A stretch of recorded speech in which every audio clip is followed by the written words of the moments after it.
Dieu n'a pas encore dit son dernier mot pour ta vie. C'est le thème de ce dimanche.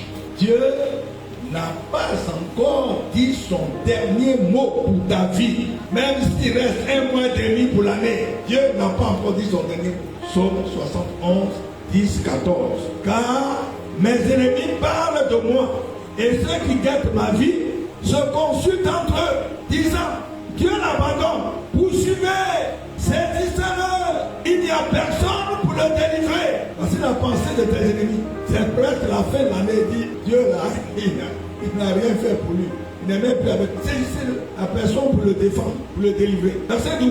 Oh Dieu, ne t'éloigne pas de moi. Mon Dieu, viens à hâte à mon secours. Qu'il soit confus, anéanti, ceux qui en veulent à ma vie. Qu'ils soient couverts de honte et d'opprobre, ceux qui cherchent ma perte. Le verset 14. Et moi, j'espérerai toujours, je te louerai de plus en plus. Amen. Oh, quelle grandeur d'esprit. Ésaïe 49, verset 14 à 16. Sion disait, l'Éternel m'abandonne, le Seigneur m'oublie. Voilà la voix des pleureurs et des pleureuses. Seigneur m'a abandonné, il m'a oublié. Qu'est-ce que j'ai fait à Dieu? Je ne sais même pas, il ne me voit pas. L'année est presque finie, je n'ai rien reçu. Et Dieu répond, une femme oublie-t-elle l'enfant qu'elle allait? N'a-t-elle pas pitié du fruit de ses entrailles? Quand elle l'oublierait, moi, je ne t'oublierai point. Voici, je t'ai gravé sur mes mains.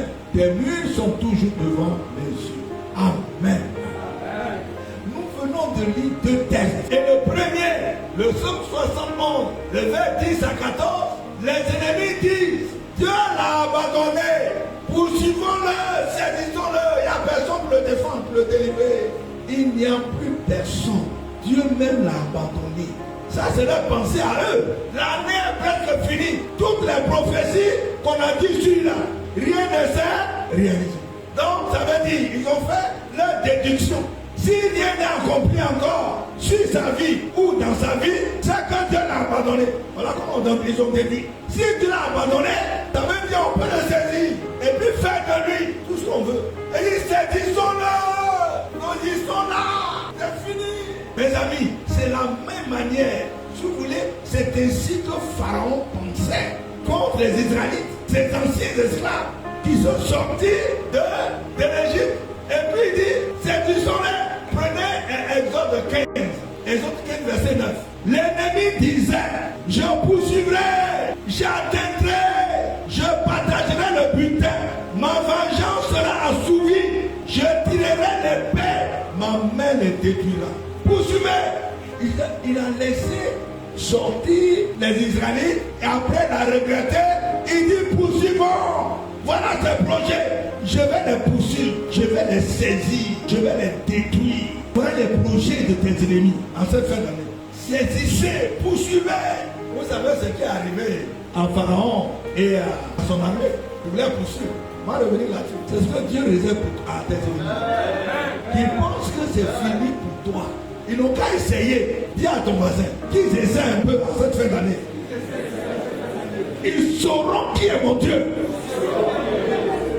Ils sauront si Dieu m'a abandonné ou n'a pas abandonné. Dans tout ce que nous sommes en train de dire concernant les 2 tests, il y a des attitudes qui vont retenir notre attention. Quand nous prenons le premier test, Psaume 71, l'attitude du psalmiste qui n'est autre que David. David qui a connu beaucoup d'épreuves, sans parler de Goliath, sans parler des lions, des ours, et ajouter Saül, le plus grand ennemi qu'il a poursuivi pendant des années. Il dit au verset 11, Dieu l'abandonne, poursuivez, saisissez-le. Il n'y a personne pour le délivrer. Il entend, si c'est quelqu'un d'autre, il va dire, c'est fini pour nous. Bon, j'entends plusieurs chrétiens disent, on est mort. Pourtant, ils sont vivants, on est mort. Ça, en Côte d'Ivoire, c'est l'expression. S'il fait ça, et on est mort, c'est devenu un langage comme ça. Or, tout ce que vous dites influence votre vie, influence votre âme. On est mort. Pourtant, il est vivant. On est mort, mais tu vas mourir. Mais lui, il n'a pas dit, je suis mort. Parce qu'il a entendu, Dieu a permis il entend la voix de ses ennemis, le complot qu'ils sont en train de préparer. Qu'est-ce qu'il fait? Il a commencé à pleurer, c'est ça? Comme plusieurs parmi vous, quand ça chauffe dans les épreuves, on pleure jusqu'à après, on commence à maudire Dieu. Il s'est levé en même temps. Il dit, oh Dieu, ne t'éloigne pas de moi. La prière a commencé, le combat a commencé. Mon Dieu, viens à hâte en mon secours. Il a appelé Dieu d'abord. Maintenant, regardez la suite. Le combat. Qu'il soit confus, anéanti, ceux qui en veulent à ma vie, qu'ils soient couverts de honte et d'opprobre, ceux qui cherchent ma paix. C'est une guerre, hein? Il veut l'attraper pour le tuer. Mais lui, il a commencé. Le combat spirituel, le combat spirituel. Parce qu'il y a la mort dedans. On ne s'amuse pas avec les choses spirituelles. Il y a un temps où tu as été religieux, où tu récites un petit Notre Père qui est aux cieux, votre nom soit sanctifié. Votre nom soit. Bien, Seigneur, nous voici. Hein? Voilà ton petit. Seigneur, fais quelque chose. À la fin de l'année, Seigneur, tu as dépassé ce niveau-là. Amen. Tu es devenu un guerrier. Amen. Un guerrier pour le royaume des cieux. Amen. Et l'ennemi ne patine pas. Il y a le monde dedans. S'il y a le monde spirituel, les gens ont tué ton âme. Sur le plan physique, tu mourras. Il y a beaucoup de chrétiens qui pensent qu'être chrétien, on vient se balader, quoi. Il y a le monde dedans. Les gens d'en face, ils ne s'amusent pas.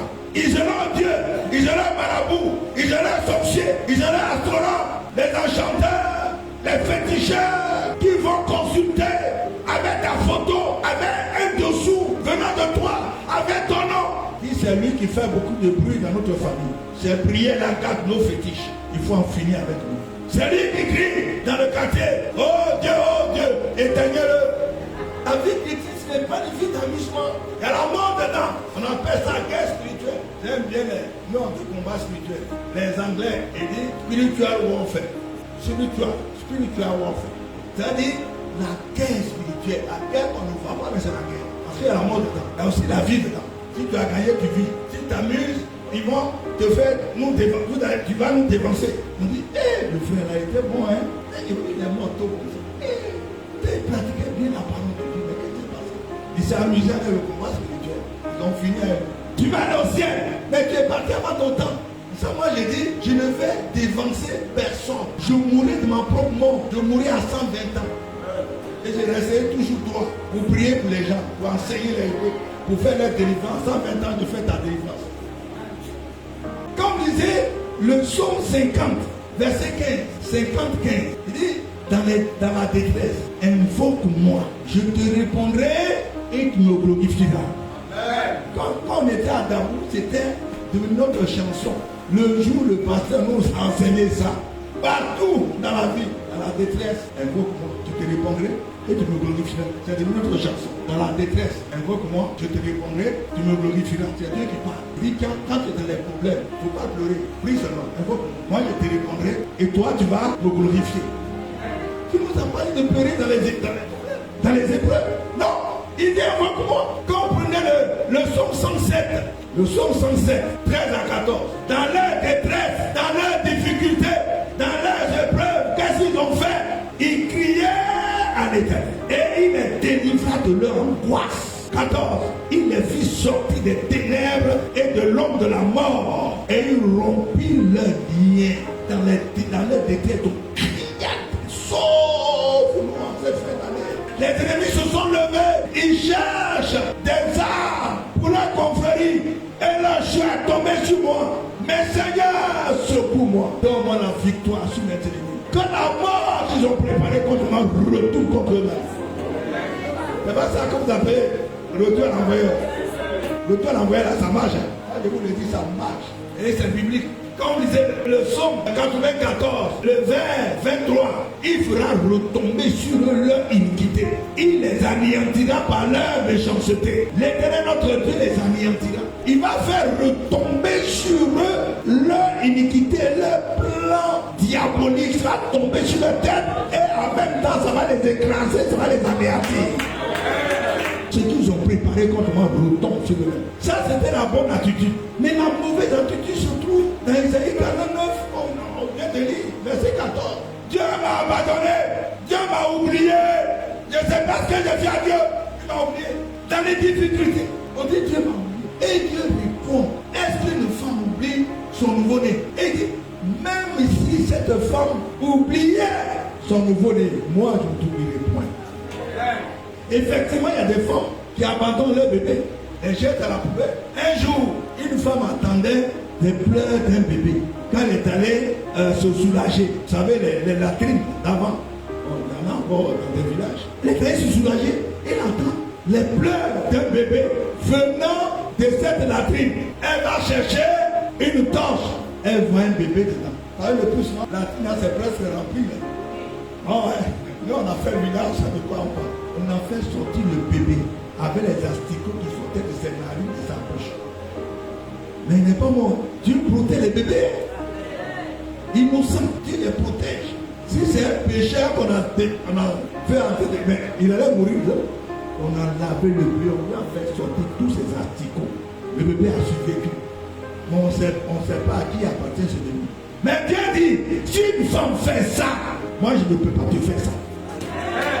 Non, d'ailleurs j'ai gravé sur mes mains quelque chose qui est dans ma main. Pourquoi je peux oublier ça? Tu as saisi ça et puis tu as oublié. Tu as laissé tomber. C'est que tu es malade. Dieu dit, je t'ai gravé sur mes mains. Même si tu n'es pas encore répondu, je ne t'ai pas oublié. Toute chose est un temps devant moi. Mais pourquoi dis-tu que je t'ai oublié alors que le temps de t'exaucer n'est pas encore arrivé?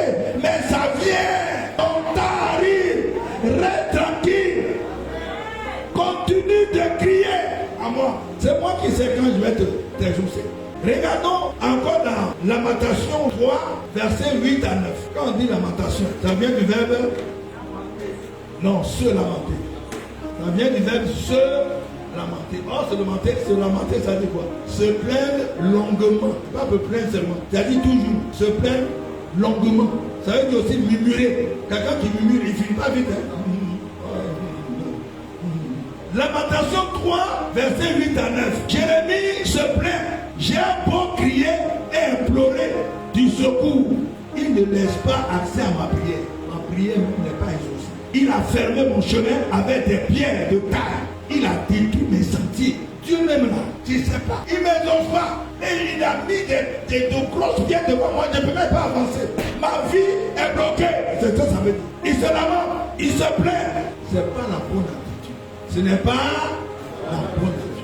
Donc maintenant, que faut-il faire quand tout semble sombre, quand tout semble impossible dans ta vie? Qu'est-ce qu'il faut faire? Quelle attitude adopter? C'est ça qui va attirer l'attention de Dieu.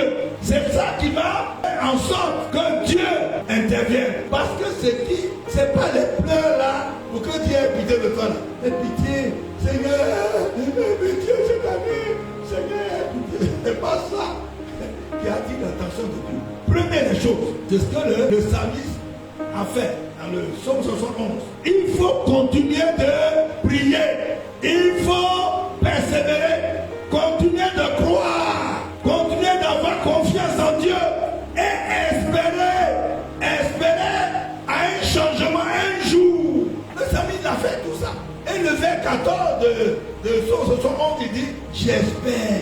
Et moi, je vais vous le lire ça, pour ne pas paraphraser. Il dit, et moi, j'espérerai toujours.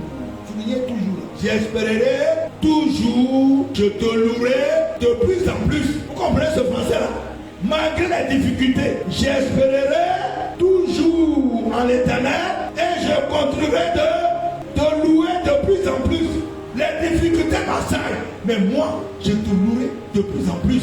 C'est cela la bonne attitude. Romains 12, 12 dit réjouissez-vous en espérance. Réjouissez-vous en espérance. Soyez patients, persévérez. Pendant que les épreuves t'assaillent, il faut te réjouir en espérant que le changement va intervenir. Va dire à tes ennemis, tout ce que vous faites là, c'est zéro, c'est nul et non avenu. Vous allez voir les temps qui viennent.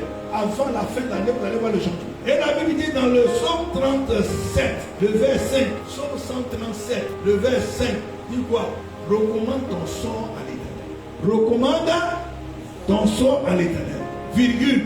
Ce n'est pas fini. Recommande ton sort à l'Éternel, ça dit prier. Mais ça ne suffit pas.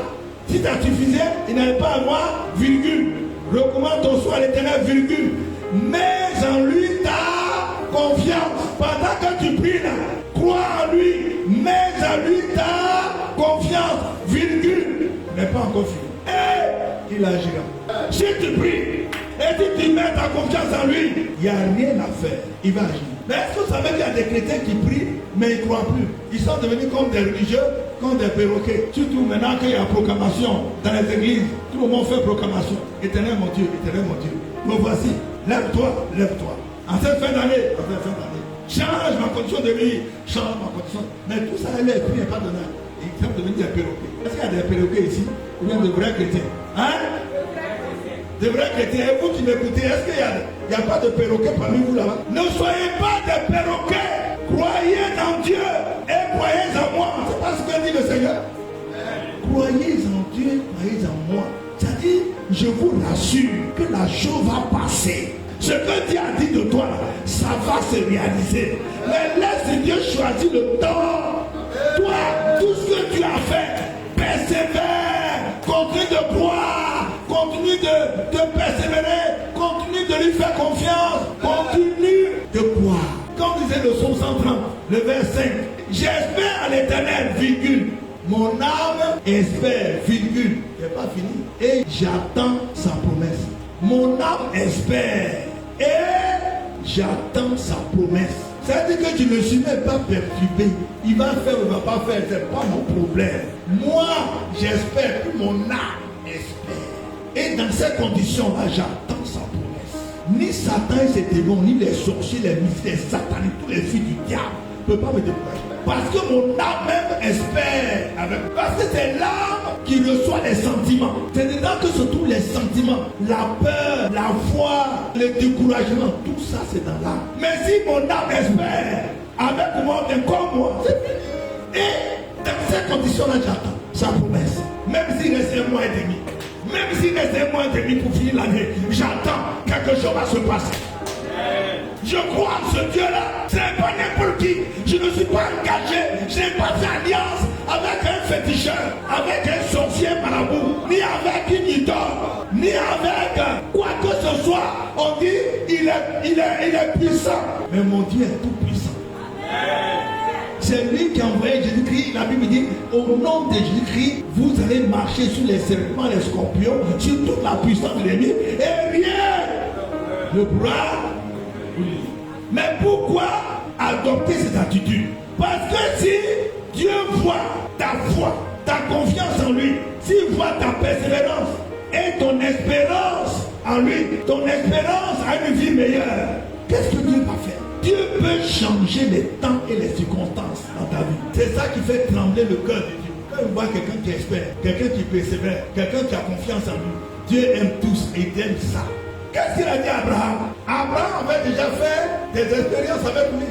Il dit maintenant va me sacrifier ton fils. C'est la dernière preuve. Le fils qu'il a mis tant d'années à avoir. Et puis Dieu lui dit ton héritier, celui que tu aimes. Parce qu'Abraham avait deux. S'il lui disait de prendre Ismaël, il n'y a pas de problème, tout de suite il allait le prendre pour l'égorger. Celui que tu aimes, tu n'as pas dit non de quelqu'un. Mais il sait entre Abraham et lui, celui qui est son héritier, celui qu'il aime. Il dit prends-le celui-là. Il n'a pas dit à sa femme. S'il disait à sa femme, il allait entendre des choses. Des choses comme quoi? Tu es un sorcier. Toi tu dis que tu sais Dieu, mais tu es vampire. Toi et ton Dieu, vous êtes des vampires. Le seul fils que j'ai eu là, c'est lui que tu as tué. Tu parles le fils de l'autre. Ça ne se passera pas devant moi ici. Sans parler à sa femme, dis mais écoute, tu vas le petit. Dis on s'en va adorer. On revient. Ça aussi c'est la foi. Hein? On s'en va adorer, on va revenir. Et comme on disait dans Hébreu dit que Abraham avait foi que Dieu, même si Dieu tue son fils, il est capable de le ressusciter puis revenir à lui. C'est pourquoi on l'appelle le Père de la foi. C'est ça, c'est lui qui change les temps et les circonstances. Daniel 2, 21. Il est capable aussi, en ces derniers temps, de te lever et te faire asseoir avec les grands.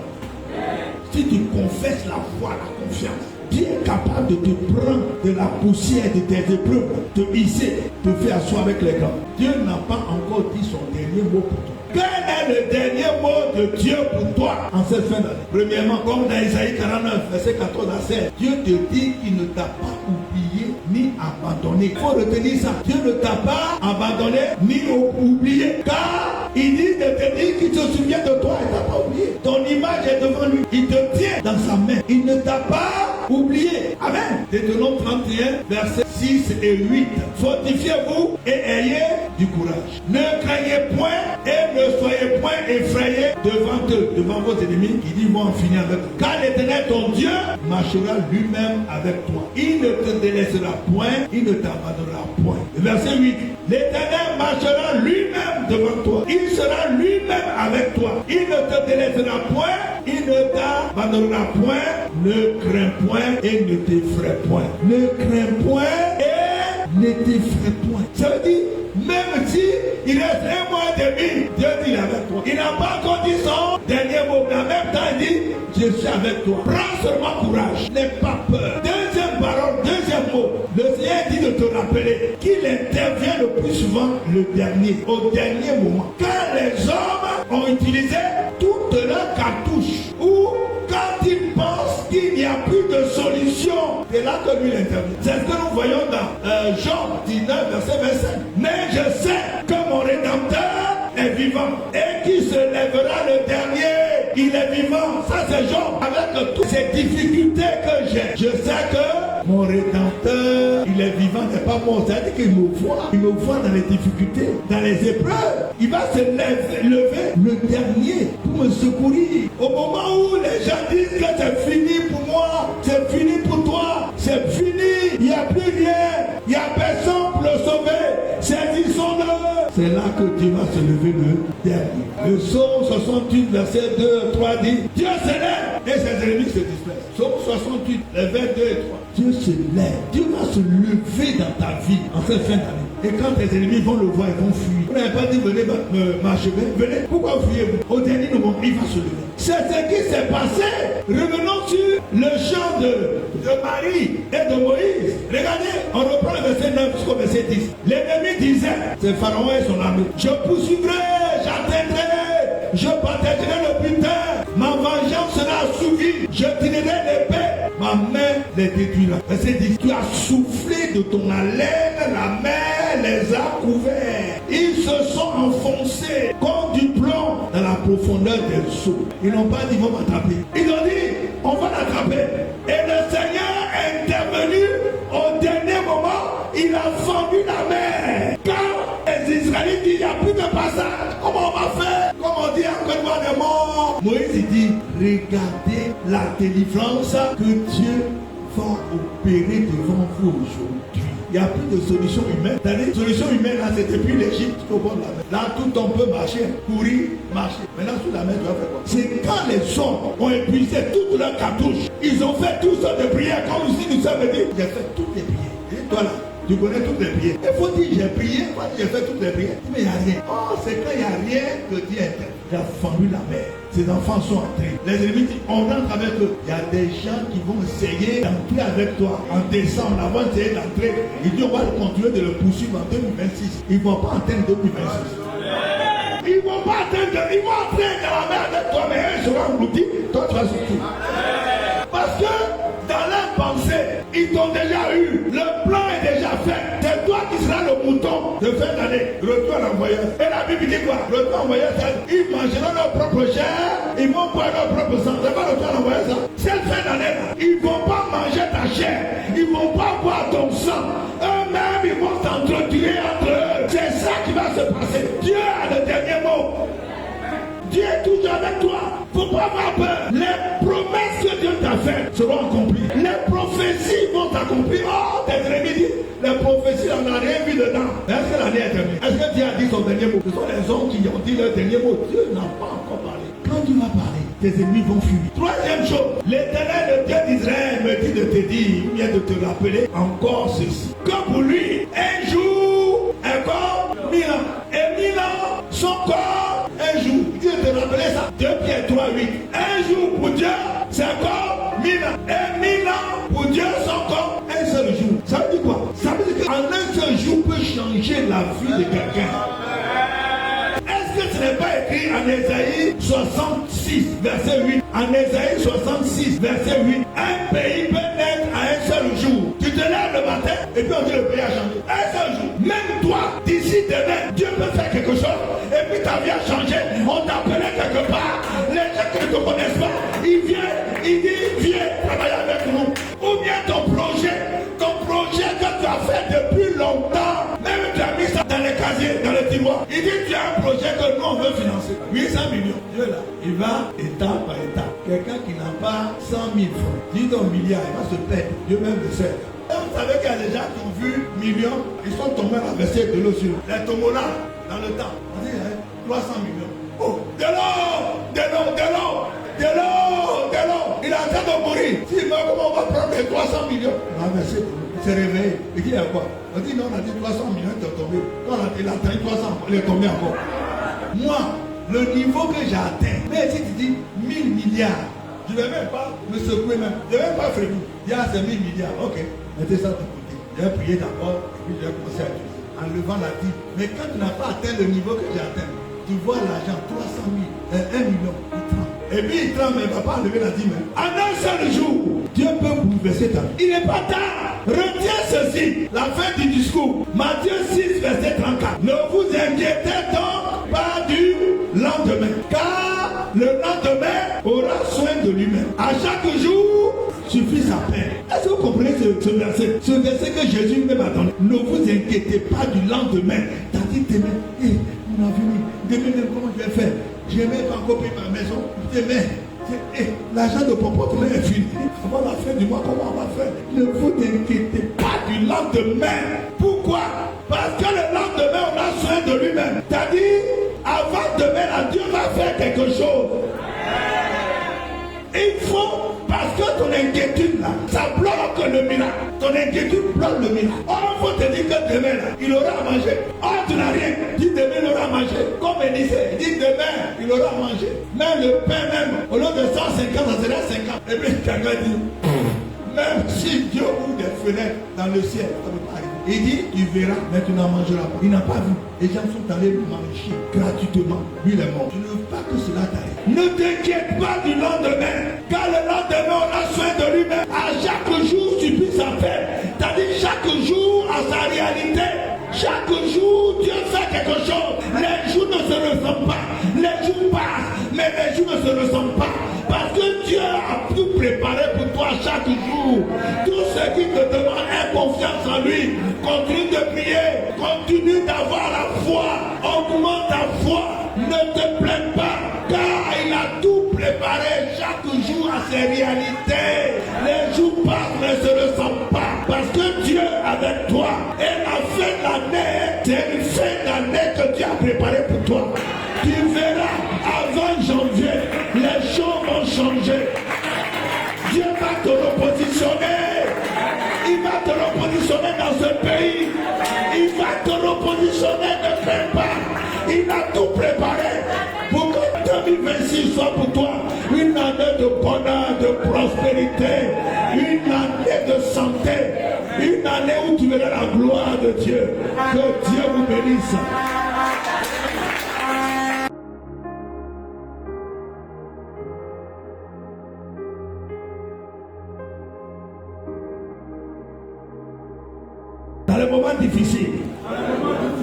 Dans les moments difficiles, que le découragement et l'abattement soient chassés de mon esprit et de mes pensées. Au nom de Jésus, dans les moments difficiles, que le découragement et l'abattement soient chassés de mon esprit et de mes pensées. Au nom de Jésus, allez proclamer cela. Dans les moments difficiles, que le découragement et l'abattement soient chassés de mon esprit et de mes pensées. Au nom de Jésus.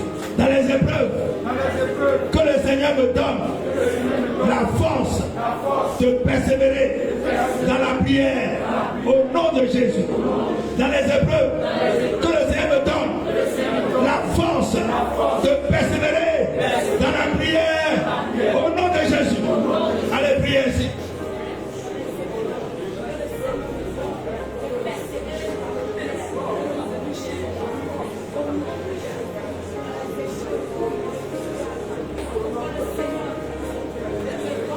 Dans les moments difficiles, je déclare que je continuerai de croire et de faire confiance en Dieu au nom de Jésus.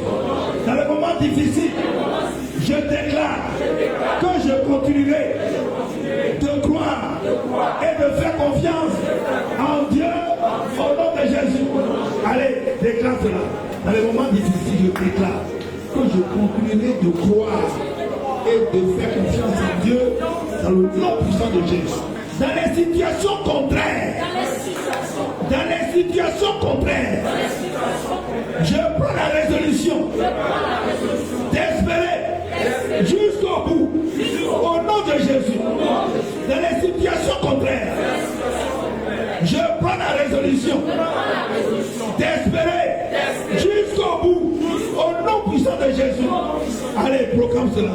Dans les situations contraires, je prends la résolution d'espérer jusqu'au bout au nom de Jésus. Amen. En cette fin d'année, que l'Éternel change les temps et les circonstances dans ma vie au nom puissant de Jésus. En cette fin d'année, que l'Éternel change les temps et les circonstances dans ma vie au nom de Jésus. Allez, proclame cela. En cette fin d'année, je ne vous entends pas. En cette fin d'année, que l'Éternel change les temps et les circonstances dans ma vie. L'Éternel change les temps et les circonstances de ma vie. Au nom puissant de Jésus-Christ.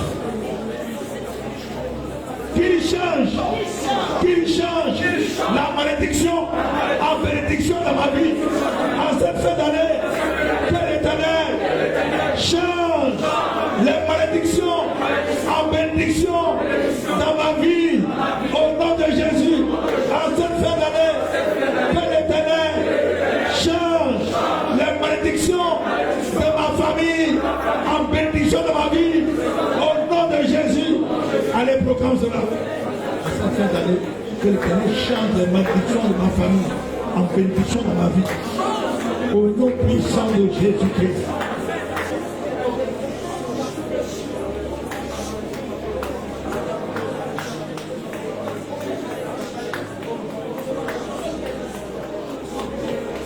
Amen. À partir d'aujourd'hui, je ne m'inquiéterai plus du lendemain. Parce que le lendemain aura soin de lui-même. À partir d'aujourd'hui, je ne m'inquiéterai plus du lendemain. Parce que le lendemain aura soin de lui-même. Car à chaque jour suffit sa peine. Au nom de Jésus. Allez, proclame cela.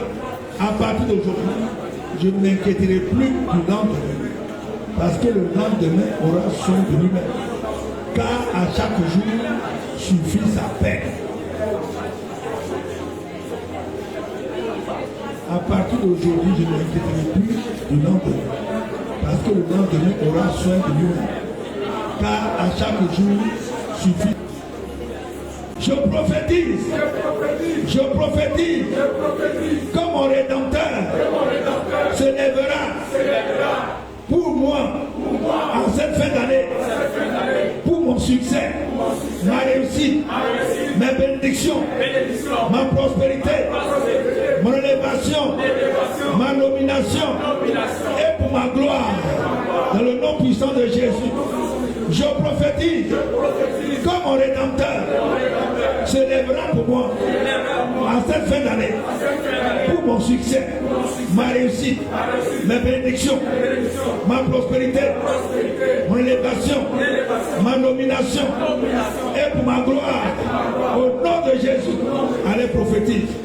Je prophétise que mon Rédempteur se lèvera pour moi en cette fin d'année, pour mon succès. Dans le psaume 71, verset 13 qu'on a lu, que mes ennemis soient confus, qu'ils soient anéantis, ceux qui en veulent à ma vie, qu'ils soient couverts de honte et d'opprobre, ceux qui cherchent ma perte. Amen. Toi aussi tu vas les combattre, ils cherchent ta perte. Chaque année, Ils veulent en finir avec toi, mais l'année finie, tu es encore là. Tu as eu toutes sortes de bobos, toutes sortes de difficultés, mais Dieu t'a sorti encore chaque année. Et puis là aussi, il recommence. Il faut prier aussi contre eux. Que Dieu juge, que Dieu juge tous mes ennemis et qu'ils soient tous dans la confusion, voyant l'élévation et la gloire que le Seigneur m'accordera au nom de Jésus. Que Dieu juge tous mes ennemis, qu'ils soient dans la confusion. Allez, faites cette prière d'abord. Seigneur, juge tous mes ennemis, qu'ils soient dans la confusion, juge-les, anéantis-les, pour les dehors, au nom de Jésus. Pendant que je frappe les mains, tu les frappes. Que les coups soient doublés, frappe les mains, que les coups soient doublés, multipliés, contre mes ennemis, en cette année. Seigneur, frappe-les, anéantis-les, juge-les, cours-les dehors. Psaume 94, le verset 23 qu'on a lu, 14-23. Il fera retomber sur eux leur iniquité. Il les anéantira par leur méchanceté. L'Éternel notre Dieu les anéantira.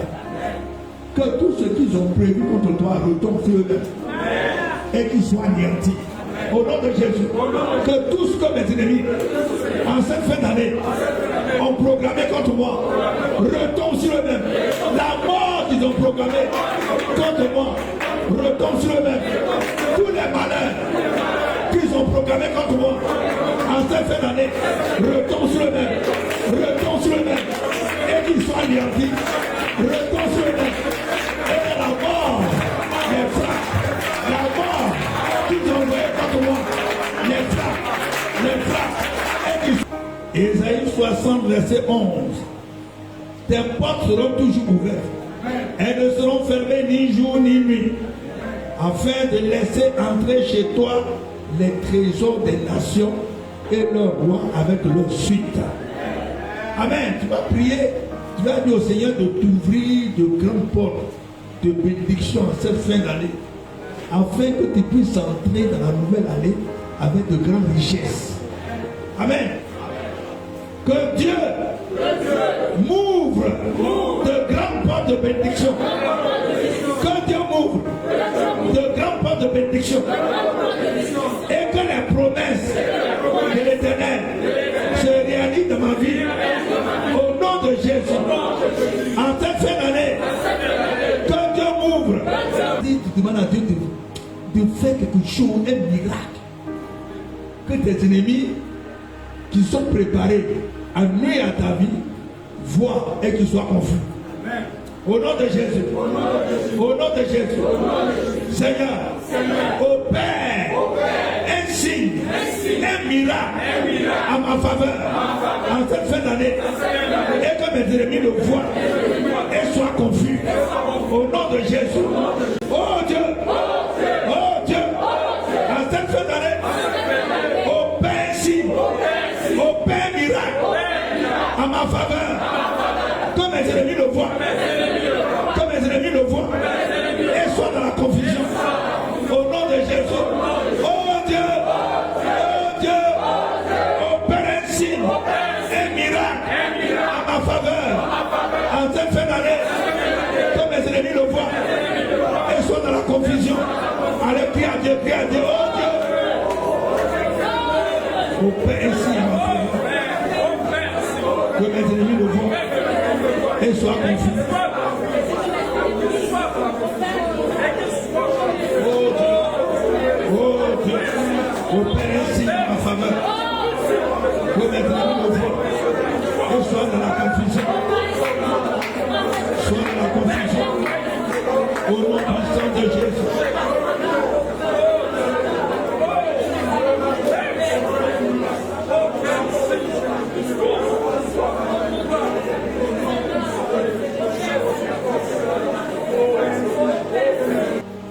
Ce qui les énerve plus, c'est que chaque année, ils te voient vivant.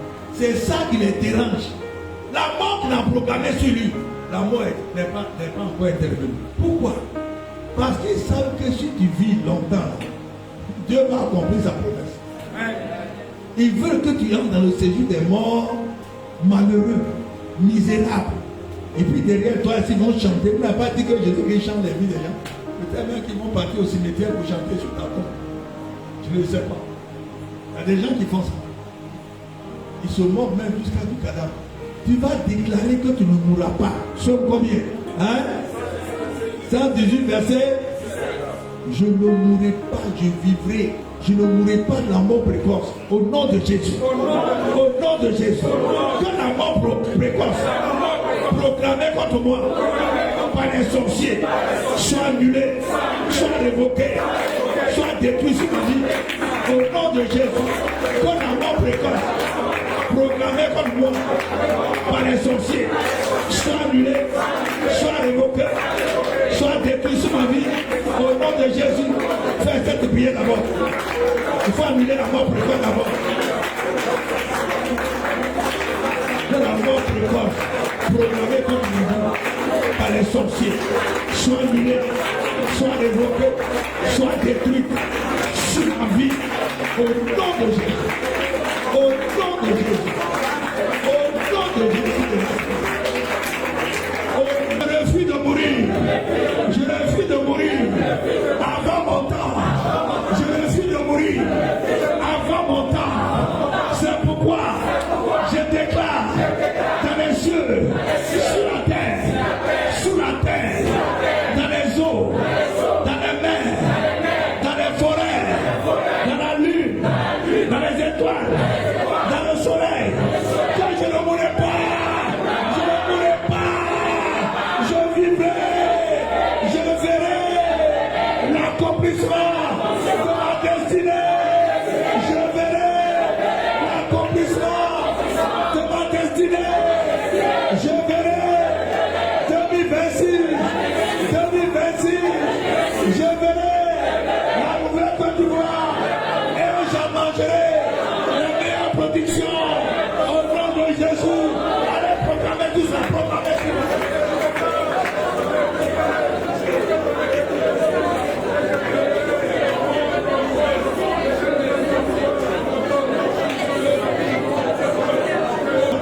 De ma destinée pour servir le Seigneur, pour voir la nouvelle Côte d'Ivoire et en manger la meilleure production. Je ne connais pas la mort que les sorciers ont proclamée contre moi. Non!